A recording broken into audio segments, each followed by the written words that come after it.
Bonjour, c'est Hector de chez Serra Pro et je suis là aujourd'hui pour vous parler de Moisson Live. Depuis le début de la campagne, on a déjà plus de 2000 points d'agriculteurs sur toute la France. Déjà pour ça, nous vous en remercions et il est maintenant temps pour nous de procéder aux premières analyses de tous ces points et on va commencer tout de suite par le colza. En colza, nous avons 670 points sur la carte. Grâce à ces points, on a déterminé deux périodes de récolte. Une première période dès fin juin, tout début juillet, avec des rendements qui étaient très décevants, entre 15 et 25 quintaux hectares, qui étaient probablement liés à des colzas qui étaient malades ou très sales. Puis le rendement s'est progressivement amélioré. Aujourd'hui, on a une moyenne française qui va tourner entre 32 et 33 quintaux hectares, ce qui nous permet de projeter une production française à 4,2 millions de tonnes, grâce donc à vos données Moisson Live.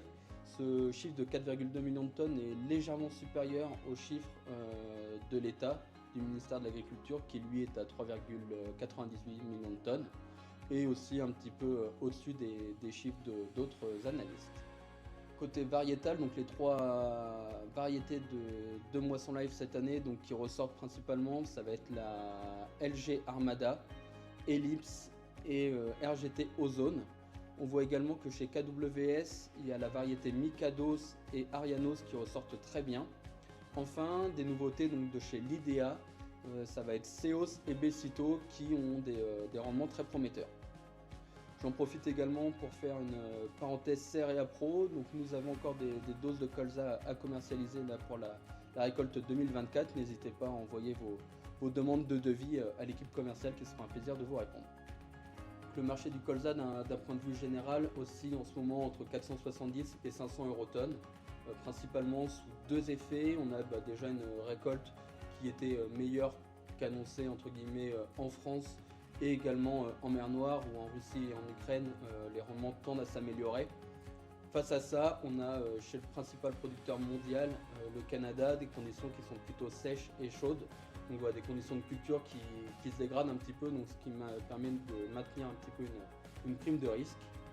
Enfin, on voit que dès qu'on arrive proche de la bande des 500 € tonnes, d'une, les marges de trituration sont moins bonnes pour les triturateurs, donc moins d'intérêt à faire tourner les usines, parce que la marge sur l'huile est moins intéressante, et on a également une pression de la part des financiers qui viennent revendre les positions acheteuses qu'ils ont.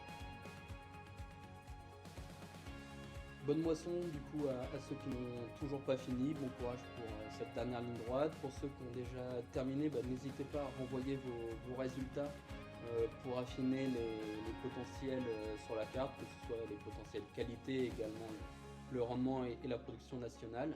Et on se retrouve dès la semaine prochaine pour une analyse des cultures suivantes.